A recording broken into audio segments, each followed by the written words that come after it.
aujourd'hui, on va parler un peu plus de la programmation. Euh, Si tu veux, quand tu fais de la programmation, tu vas avoir, on va dire, les gens qui vont être plus sur du split, d'autres qui vont être plus sur du full body, et tu auras entre les deux qui vont être dans du half body. Donc après, je pense qu'il y a d'autres sortes de programmation, mais on va caricaturer, on va mettre vraiment trois étiquettes.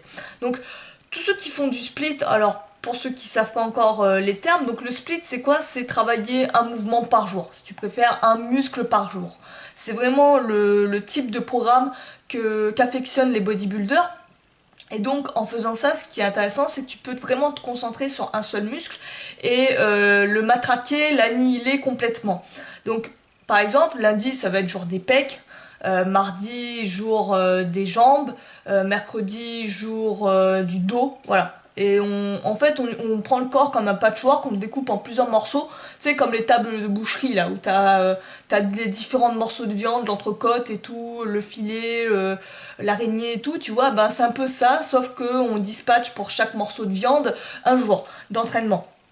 Donc le truc qui est intéressant avec le split, c'est que tu peux vraiment bien massacrer le muscle et vraiment bien mettre de la grosse intensité, vraiment le défoncer.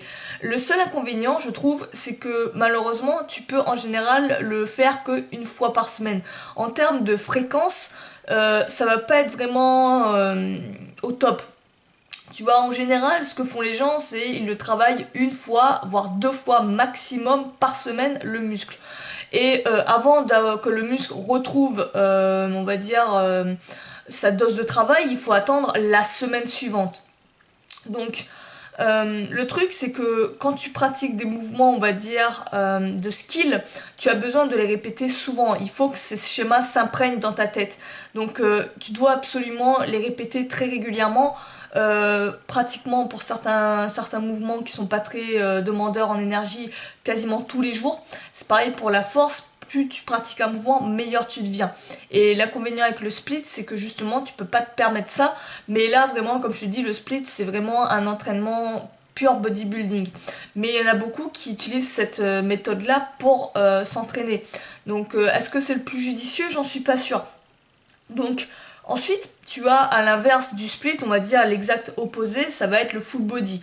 Souvent le full body, je trouve ça débile de dire ça, mais souvent le full body est considéré comme, on va dire, le training pour débutants. Tu vois, c'est la méthode pour débutants, voilà. Donc en général, le full body, il n'a pas forcément, comment dire, pas bonne presse, mais voilà, c'est considéré pour ceux qui débutent, tu vois. En général, quand tu débutes quelque chose, t'es pas considéré comme bon, tu vois. T'as toujours cette image derrière ta tête. Les mots ont vraiment de l'importance. Quand on te dit débutant, tu vois, c'est quelque chose de facile, on te dit, tu vois. Débutant, facile, vraiment le raccourci peut être vite fait. Alors en revanche, le split, ça, par contre, ça, c'est un truc de bonhomme, tu vois. Ça, c'est quand t'es avancé en musculation, tu fais, voilà, que t'es dans le game, tu vois, là tu fais du split. Enfin, il y en a, ils vont vraiment être là-dessus. Malheureusement, je trouve que c'est complètement débile. Tu peux avoir un entraînement full body de la mort qui tue, qui peut vraiment te matraquer, te défoncer, en termes d'intensité, en termes de, comment dire, de volume et tout, de ce que tu veux. Tu peux vraiment avoir du full body qui est vraiment atroce et qui peut vraiment t'amener à des gros niveaux de force et de muscles. Et à l'inverse, tu peux avoir un mec qui travaille du split, mais qui le travaille de manière peu intense et tout, easy, il reste dans sa zone de confort. Donc c'est pas une méthode, c'est pas parce que tu fais du full body que tu travailles pas en intensif et que tu vas pas construire du muscle ni trop de force. Et c'est pareil pour le split. C'est vraiment la manière dont tu les agences et comment tu organises tes séances même. Pareil, sache aussi que à l'époque, le full body et tout, était vraiment pratiqué par on va dire, l'âge d'or des bodybuilders. Tu vois, il me semble que c'est dans les années quoi. J'ai pas envie de dire de conneries, mais il me semble dans les années 50-60, j'ai pas de nom en tête de mec style bodybuilder de l'âge d'or, on va dire, pratiquaient le full body dans leur entraînement. Donc ça c'est intéressant, ça à garder en tête, tu vois, comme quoi c'est pas un truc forcément de loser. Et entre les deux, tu as le half body, on va dire le parfait équilibre, où à la fois tu vas travailler le haut de ton corps, puis le bas de ton corps. Donc là encore dans le half body, tu as encore différentes manières de le travailler.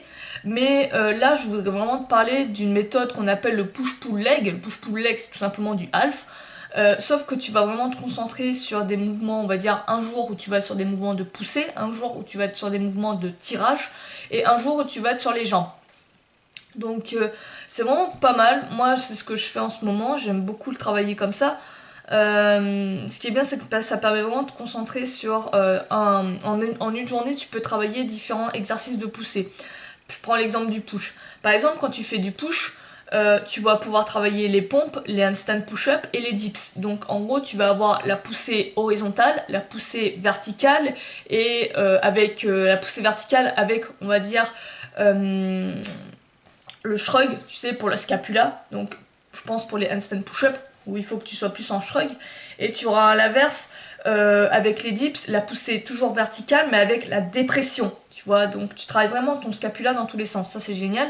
Et pour le pull tu auras tout ce qui est traction, donc tirage vertical et tirage horizontal si tu fais par exemple des Australian pull-up.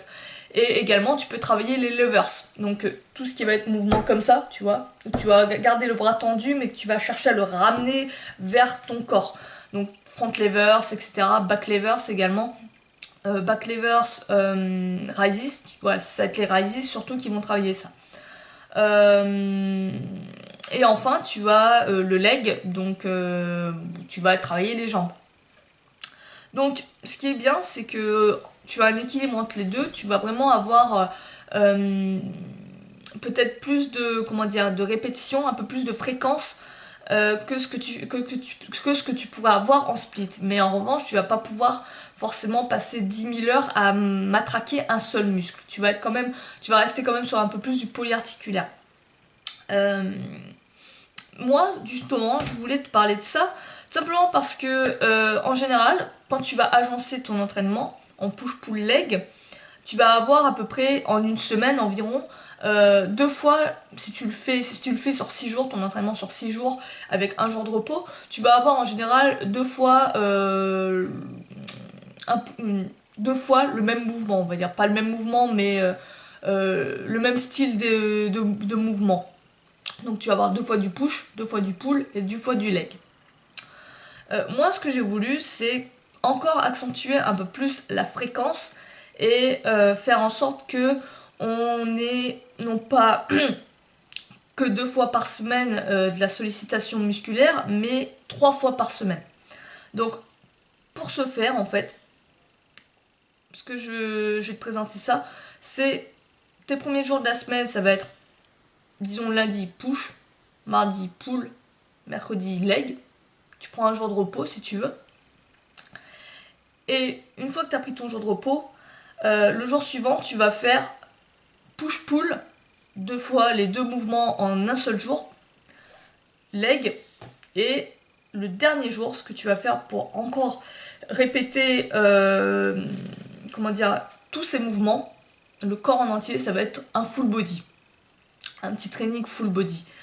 Euh, Tu vois, en faisant ça, tu travailles ton corps, on va dire, dans son entièreté, à peu près 3 fois par semaine, tous les muscles. Donc ça, c'est vraiment bien pour la fréquence, on va dire, c'est un très bon compromis.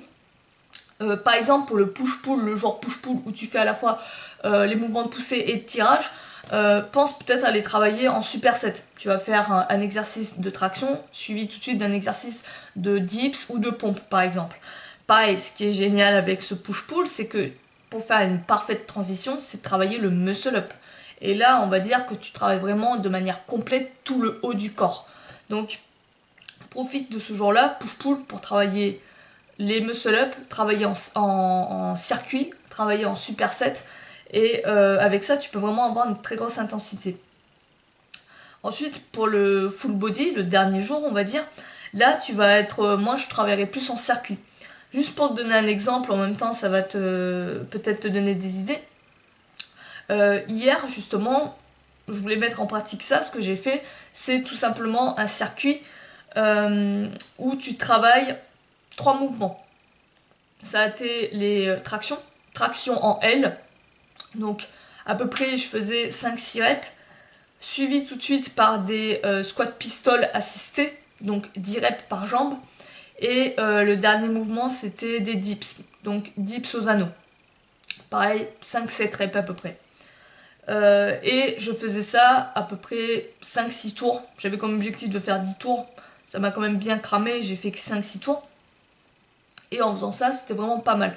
Ça te permet de comment dire, de vraiment pratiquer toujours, plus en plus les mouvements. Pratiquer le plus souvent possible. Sans forcément te flinguer musculairement, sans forcément te ruiner, mais toujours chercher à être meilleur, être plus technique, être plus propre. Ça, c'est vraiment intéressant pour travailler à ce moment-là. Donc, comme tu vois, ce qui est bien, c'est pas forcément de se concentrer que sur une méthode, que sur du split, que sur du half et tout. Tu peux très largement les mélanger. Mélanger ces différentes manières de s'entraîner et ainsi vraiment l'adapter sur mesure à tes désirs et à tes objectifs. Donc là, comme tu vois, on a mélangé du half et du full body. Et je t'invite à tester ça. Dis-moi ce que tu en penses en commentaire. D'ailleurs, tu peux aussi, pour les jours de repos, par exemple, si 6 jours de repos, c'est un peu, 6 jours de travail, c'est trop intense pour toi, tu peux en fait décaler ta semaine. C'est-à-dire que tu vas prendre 2 jours de repos dans la semaine, admettons, et ton full body, tu le fais le jour suivant. C'est comme si tu avais une semaine de 8 jours en fait. Prends ça comme exemple. Disons que tu as une semaine de 8 jours et tu t'entraînes pendant 5-6 jours et tu as 2 jours de repos en plus. Donc sur ce, moi je vais te laisser là-dessus. Dis-moi toi ce que t'en penses. N'hésite pas si tu as des questions, des suggestions et tout, tu me le mets en com. Et sur ce, moi je te dis à très bientôt pour une nouvelle vidéo. Prends soin de toi, entraîne-toi fort, à plus.